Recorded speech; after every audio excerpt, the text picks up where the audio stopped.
स्वर्गीय आसमानी बाप, इस जगह पर उपस्थित हो और सुनने वाले भाई बहनों को जीवन में तेरा वचन कार्य करे ताकि तेरे नाम की महिमा मिले। ये प्रार्थना यीशु के नाम से मांगते हैं, आमीन। मेरे प्यारे भाई और बहनों, निर्गमन 35 की 31 आयत में आपको पढ़ेंगे, और उसने उसको परमेश्वर की आत्मा से ऐसा परिपूर्ण किया कि सब प्रकार के बनावट के लिए उसको ऐसी बुद्धि और समझ और ज्ञान मिला।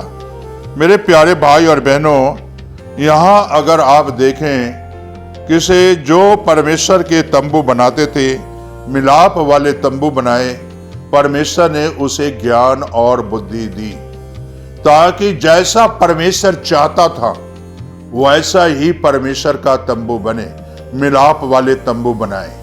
तो मेरे प्यारे भाई बहनों, यहाँ वचन में लिखा है मिलाप वाले तंबू के लिए परमेश्वर के आत्मा ने, जो परमेश्वर के आत्मा से ऐसा परिपूर्ण किया गया।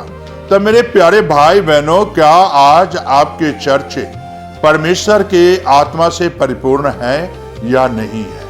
मेरे प्यारे भाई बहनों, उस समय में वो तंबू बनाने के लिए परमेश्वर का जो है आत्मा परिपूर्ण किया और ज्ञान की भरपूरी दी, बुद्धि दी, समझ दिया, ज्ञान दिया। तो क्या आपके चर्चों में परमेश्वर का ज्ञान है या नहीं है? तो मेरे प्यारे भाई बहनों, क्या आपके चर्चों में परमेश्वर की बुद्धि है या नहीं है? उस समय मिलाप वाले तंबू को डिजाइन करने के लिए परमेश्वर ने बुद्धि और ज्ञान दिया।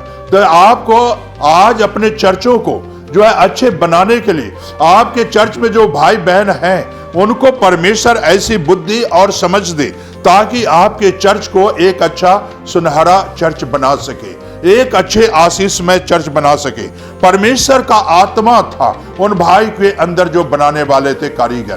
तो क्या आपके आज जो चर्च में भाई बहन है, परमेश्वर का आत्मा है उनके अंदर या नहीं? परिपूर्ण है या नहीं? बुद्धि से है या नहीं? समझ है या नहीं? तो मेरे प्यारे भाई बहनों, ज्ञान है या नहीं? और ज्ञान अगर ये समझ मिल जाए तो आपके चर्च उन्नति की ओर जाएगा। मिलाप वाले तंबू बनाया, एक अच्छा तंबू बनाया, और जब ऐसे भाई बहन आपके चर्च में होंगे तो मेरे प्यारे भाई बहनों, परमेश्वर का हैकल आपका खूबसूरत हैकल बनेगा।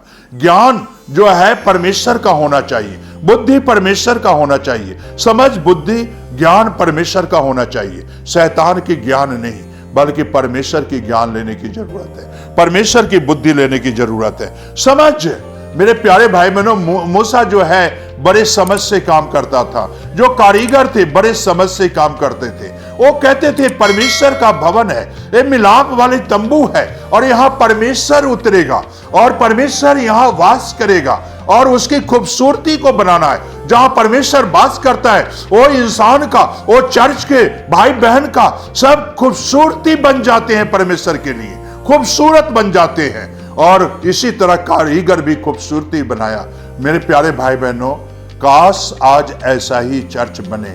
जो भाई बहन चर्च चलाते हैं उनके चर्च में परमेश्वर का निवास स्थान हो, खूबसूरत हो। मिलाप वाली तंबू को जो है कारीगर ने बड़े खूबसूरती से बनाया। इसी तरह आज अपने चर्च को खूबसूरत बनाओ, आशीषमय बनाओ, और ज्ञान से भरपूर हो, और वो ज्ञान परमेश्वर का हो। क्या आपके चर्चों में ऐसा है जहां परमेश्वर से मिलाप होती है, जहां परमेश्वर से मेल मिलाप होता है? मिलाप वाला चर्च है या नहीं है? तो मेरे प्यारे भाई बहनों, आज से बनाना शुरू करो, परमेश्वर से मेल मिलाप करो, उससे जो है मेल मिलाप करोगे, परमेश्वर से बुद्धि मांगो, समझ मांगो, ज्ञान मांगो, और वो परमेश्वर आपको देगा, और आपकी कलीसिया एक अच्छी कलीसिया बन जाएगी। परमेश्वर आपको आशीष बरकत दे। जीवन का कर्ता, उद्धार करता, जिस तरह कारीगर मिलाप वाली तंबू को बड़ी खूबसूरती और साँचे से ढाला, और जो भाई बहन चर्च जाते हैं, खुदावंद आज अपनी खूबसूरती यीशु मसीह उनके जीवन में ढाल दे ताकि तेरे नाम की महिमा मिले। ये प्रार्थना यीशु के नाम से मांगते हैं, आमीन।